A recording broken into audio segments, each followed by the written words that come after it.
ത്തുന്ന വലിയൊരു പ്രഖ്യാപനം നെതന്യാഹു നടത്തിയിരിക്കുകയാണ്. എല്ലാ മൊത്ത കുത്തക അവകാശവും ആവശ്യപ്പെട്ടുകൊണ്ട് ഈ ലോകത്തുള്ള എല്ലാ ആളുകളെയും എന്ന് പറയുമ്പോൾ മൊത്തമായിട്ട് നമുക്കൊന്ന് ആലോചിച്ച് നോക്കാം.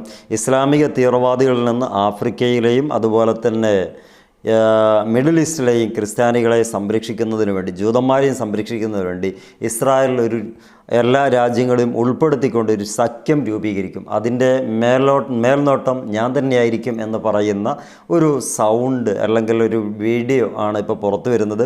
ഇതൊന്ന് കേട്ടു നോക്കാം.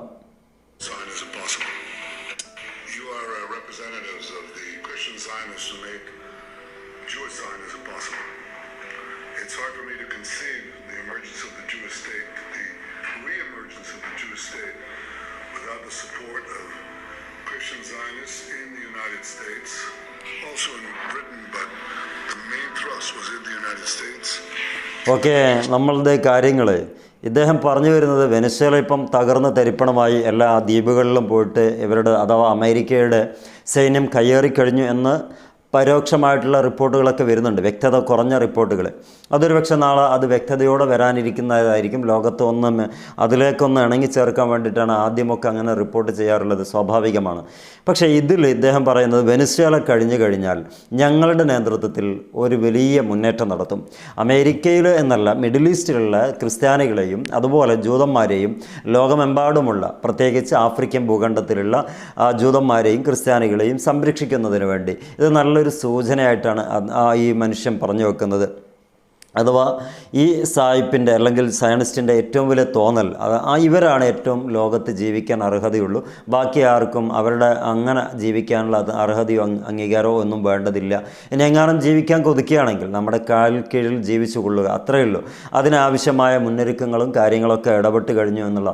പക്ഷേ ഇത് എങ്ങനെ നടപ്പിലാക്കുമെന്നുള്ളത് നമുക്കൊന്ന് കാത്തിരുന്ന് കാണേണ്ടി വരും. ഇതിനൊക്കെ ചുട്ട മറുപടിയായിട്ട് പറഞ്ഞു, ഇറാൻ്റെ ഭാഗത്തേക്ക് നിങ്ങൾ വരണമെന്നില്ല, കൃത്യമായിട്ട് ഞങ്ങൾ ജീവൻ മരണ പോരാട്ടത്തിന് തയ്യാറായിരിക്കുകയാണ്. നിങ്ങൾ തുടങ്ങുകയാണെങ്കിൽ ഞങ്ങൾ തിരിച്ചടിക്കും, തിരിച്ചടിച്ചാൽ അത് നിങ്ങൾ ഏറ്റെടുക്കേണ്ടി വരും. പുതിയ ഒരു ഓർമ്മപ്പെടുത്തൽ കൂടി ഉണ്ടായി. 2025 ജൂൺ മാസം 25, 12 to 25 എന്ന് പറയുന്ന ലെവലിലേക്ക് 12 ദിവസത്തെ വാർ നിങ്ങൾ ഓർക്കണമെന്ന് ആയത്തുള്ള ഖമനയുടെ നേതൃത്വത്തിലുള്ള അബ്ബാസ് പരാഷ്കി എന്ന് പറയുന്ന വിദേശകാര്യ മന്ത്രി അതിനെ തിരിച്ചു പറയുകയും ചെയ്തു.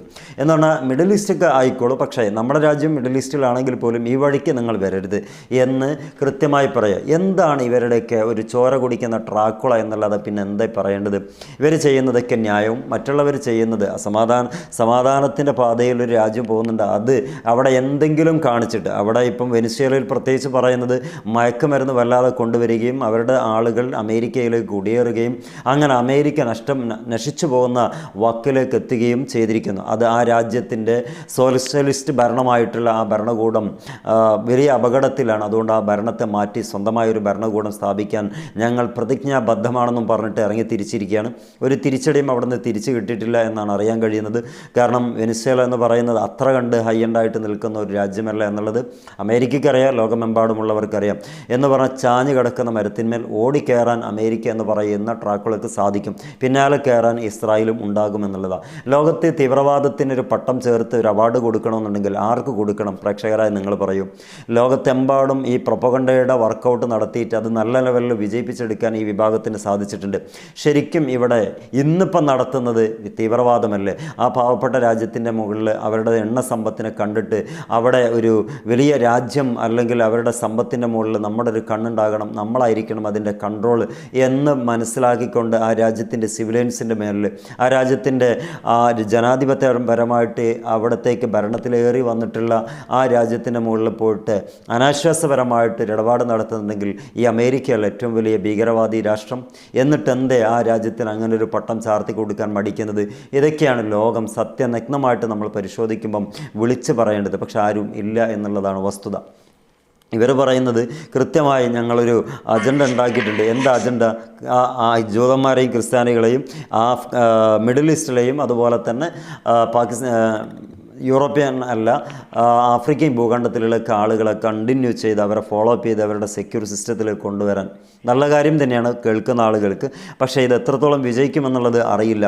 ഇസ്രായേലിൻ്റെ ഇൻ്റലിജൻസ് സംവിധാനവും പ്രതിരോധ ശേഷിയും ഇതിനായി വിനിയോഗിക്കും. ഞങ്ങൾ അതിന് നേതൃത്വം കൊടുക്കും. ദുഷ്കരമായ നിമിഷങ്ങളിൽ ക്രിസ്ത്യൻ സമൂഹം ഞങ്ങളോടൊപ്പം നിന്നതുപോലെ ഞങ്ങൾ നിങ്ങളോടൊപ്പം നിൽക്കുകയും ലോകമെമ്പാടുമുള്ള ക്രിസ്ത്യൻ സമൂഹങ്ങളെ സംരക്ഷിക്കാൻ എല്ലാ വിധത്തിലും സഹായിക്കുകയും സഹകരിക്കുകയും ചെയ്യും. അമേരിക്കയിലെ ക്രിസ്ത്യൻ നേതാക്കന്മാരുമായി നടത്തിയ സംഭാഷണത്തിലാണ് നെതന്യാഹു ഉറപ്പ് കൊടുക്കുന്നത്. അവിടെയാണ് അമേരിക്കയിലെ ക്രിസ്ത്യൻ ആളുകളുമായിട്ട് സംസാരിക്കുന്ന ആ വേദിയിൽ വെച്ചിട്ടാണ് ഈ സംഭവങ്ങളൊക്കെ തുറന്നടിച്ചു കൊടുക്കുന്നത്. എന്താണെങ്കിലും ഒരുപാട് പ്രീണനങ്ങൾക്ക് ശേഷം അവർക്ക് വരാനിരിക്കുന്ന അപകടങ്ങൾ എന്തായിരിക്കും എന്നുള്ളത് കാത്തിരുന്ന് കാണാം. തുപ്പിക്കൊടുക്കുന്ന ജൂതനെ നമ്മൾ കണ്ടിട്ടുണ്ട്. ആ വിലാപ മതിലിൻ്റെ അടുത്ത് എവിടെയെങ്കിലും പോയി നിന്നാൽ അവിടെ ഒരു പ്രത്യേകത ഉണ്ട്. വിലാപ മതിലിൻ്റെ അടുത്തേക്ക് പോകുന്ന ജ്യൂസുകളാണ്, അവിടെ ജൂതന്മാർക്കുള്ളതാണ്. തൊട്ടിപ്പുറത്തായിട്ട് ക്രിസ്ത്യാനികളുടെയും ആരാധനാലയങ്ങൾ അവർ പ്രത്യേകമായി കാണുന്ന ഭാഗങ്ങളുണ്ട്. പക്ഷേ ഇവർ തിരിച്ചു പോകുന്നതിനിടയ്ക്ക് എവിടെയെങ്കിലും വഴിമധ്യേ കണ്ടിട്ടുണ്ടെങ്കിൽ തുപ്പി ആട്ടുന്ന ഈ ജൂതന പറയുന്നത് ഇവരെ നമ്മൾ സംരക്ഷിച്ചുകൊള്ളും, ക്രിസ്ത്യാനികളെ നമ്മൾ സംരക്ഷിച്ചുകൊള്ളും. ഇതല്ലേ ആടിനെ പട്ടിയാക്കി പിന്നെ പേപ്പട്ടിയാക്കി അടിച്ചു കൊള്ളുന്ന രീതി? എന്താണ് ലോകം? ഇതിനെയൊക്കെ സപ്പോർട്ട് ചെയ്യാൻ ഒരുപാട് ആളുകളുമുണ്ട്. അതാ രസം. ഇതിനെയൊക്കെ സപ്പോർട്ട് ചെയ്യുന്ന രാജ്യങ്ങളുടെ കമൻറ്റുകളൊക്കെ കാണണം. അത് അവർക്ക് വെളിവില്ലാത്തത് കൊണ്ടല്ല, എന്തെങ്കിലും നടത്തി അവർക്കെതിരെ പ്രതിരോധത്തിൽ നമ്മൾ നിന്ന് കഴിഞ്ഞാൽ ആപതില്ലാത്ത നമ്മളെ അവരങ്ങോട്ട് ഒന്നുമല്ലാതാക്കി നമ്മുടെ രാജ്യത്തിൻ്റെ ഭരണവും അവർ ഏറ്റെടുത്ത് കളയും. അതുകൊണ്ട് ഇങ്ങനെ നിൽക്കലാണ് നല്ലത് എന്നൊക്കെ കരുതിയിട്ടായിരിക്കും ഒരുപക്ഷെ ആ രാജ്യം അങ്ങനെ നിൽക്കുന്നത്. എന്താണെങ്കിലും സായിപ്പിൻ്റെ വിചാരങ്ങൾ ഒരുപക്ഷെ അതിർ കടക്കുന്നുണ്ടോ എന്ന് തോന്നിപ്പോകുന്ന വിധത്തിലാണ്. എന്ന് പറഞ്ഞാൽ വടക്ക് സ്വഭാവത്തിൽ മികവ് പുലർത്തിക്കഴിഞ്ഞാൽ തനിക്കുള്ളതെല്ലാം നമ്മുടേതാണെന്ന് കരുതുന്ന ഒരു ലോകം കെട്ടിപ്പടുത്തെടുക്കുക എന്ന് തന്നെയാണ് ഇവരുടെയൊക്കെ ഹിഡൻ അജണ്ട. പക്ഷേ ഇറാനിൽ മാത്രമാണ് ഇത് നടക്കാത്തത്.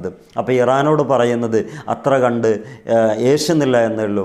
കാര്യമായി ഇറാൻ പ്രതികരിക്കുന്നത് പ്രതികരിക്കാൻ സ്വയം പര്യാപ്തത നേടാത്ത രാജ്യത്തിൻ്റെ മുകളിലൊക്കെ ഇവരുടെ ഒരു വിരുത്ത് അല്ലെങ്കിൽ ഇവരുടെ വാള് തൂങ്ങി നിൽക്കും. അവിടെയാണ് Saudi Arabia, Oman, Qatar, Dubai മുഴുവൻ മിഡിൽ ഈസ്റ്റ് കൺട്രികളെയും ഇവർ ഉന്നം വെക്കുന്നുണ്ട്. അഥവാ ഇവർക്ക് പരോക്ഷമായിട്ടുള്ള ഒരു സൂചനയാണ്, ഒരു ഭീഷണിയാണ് ഇപ്പോൾ കൊടുത്തിരിക്കുന്നത്. മിഡിൽ ഈസ്റ്റിലെ ക്രിസ്ത്യാനികൾ, മിഡിൽ ഈസ്റ്റിലെ ജൂഴ്സിന് നമ്മൾ സംരക്ഷിക്കും. ആലോചിച്ച് നോക്കൂ. ഇവിടെ വെനസ്വേലയുടെയൊക്കെ പറഞ്ഞെന്താ, അവിടെ ആ വലിയ രൂപത്തിൽ മാരകമായിട്ടുള്ള മദ്യങ്ങളും അതുപോലെ തന്നെ ലഹരി പദാർത്ഥങ്ങളും കടത്തുന്നുണ്ട്. നിസ്സാരമായ കാര്യമാണെന്ന് പറയാൻ അമേരിക്കക്ക് അത് വാദിക്കാനേ പറ്റില്ല. കാരണം അമേരിക്കക്ക് പ്രത്യേകം തന്നെ സ്ഥലമുണ്ട്. ഇതിനൊക്കെ അടിമപ്പെട്ടു പോയി അഡിക്റ്റായ ആളുകൾക്ക്, ലക്കുല്ലഗാനം ഇല്ലാത്ത ആളുകളെ കൊണ്ടുപോയി ഡബ് ചെയ്യാൻ പറ്റിയ സ്ഥലങ്ങൾ പോലും അമേരിക്കയിലുണ്ട്. ആ രാജ്യമാണ് പറയുന്നത് ഇത് വലിയ അപകടത്തിലാണ്, എന്നിട്ടാണ് അവരെ അറ്റാക്ക് ചെയ്യാൻ പോകുന്നത്. ഇതേ ആളുകളാണ് പറയുന്നത് സ്വസ്ഥമായിട്ട് മിഡിൽ ഈസ്റ്റിൽ കഴിഞ്ഞു പോകുന്ന ക്രിസ്ത്യാനികളെ ചൂണ്ടിക്കാണിച്ചിട്ട് പറയാൻ നിങ്ങളെ ഞങ്ങൾ സംരക്ഷിക്കും, ഞങ്ങളുടെ സംവിധാനങ്ങൾ നിങ്ങൾക്ക് കൂടെ ഉണ്ടാകും എന്ന് പറയുമ്പോൾ സൗദിക്കും ഇതൊരു അടിയാകും എന്നുള്ളത് തർക്കമില്ല. UAEക്കും അടിയാകും. മൊത്തം ഈ മിഡിൽ ഈസ്റ്റിന് ഞങ്ങൾ എടുക്കാൻ പോവുകയാണ് എന്ന് പറയുന്നതാണ്. നിങ്ങളുടെ അഭിപ്രായം എന്താ? ഇതാണ് ഈ വാർത്ത ഞാൻ വായിച്ചപ്പോൾ മനസ്സിലാകുന്നത്. ഇയാളുടെ പൂർണ്ണമായിട്ടുള്ള റിപ്പോർട്ട് അമേരിക്കൻ പോർട്ടൽ എന്ന് പറയുന്നതിൽ കാണാൻ പറ്റും. അവിടെ ഒന്ന് വായിച്ചു നോക്കിയാൽ നിങ്ങൾക്ക് കൃത്യമായി മനസ്സിലാവും. ഇവർ വലിയ അജണ്ടയിലൂടെയാണ് കാര്യങ്ങൾ മുന്നോട്ട് നിൽക്കുന്നത്. ഇവിടെ ഒരുപാട് നീക്കുപോക്കുകൾ നടത്തുന്നു. 2027 എത്തുമ്പോഴേക്ക് ലോകം പുനർക്രമീകരിക്കപ്പെടുമോ ഇല്ലയോ എന്നൊക്കെ നമ്മൾ ആശങ്കയോടെ കാണേണ്ടതാണ്. എന്താണെങ്കിലും മിഡിൽ ഈസ്റ്റ് ഇനി ഉറങ്ങിക്കിടന്നിട്ട് കാര്യമില്ല. ഇറാൻ്റെ കൂടെ നിൽക്കലായിരിക്കും ആരോഗ്യപരമായ തീരുമാനം എന്ന് ഇവിടെ നിൽക്കുന്ന ഈ വാർത്തകൾ വായിക്കുന്ന അല്ലെങ്കിൽ വാർത്തകൾ അറിയുന്ന നമുക്ക് തോന്നിപ്പോകുന്നുണ്ട്.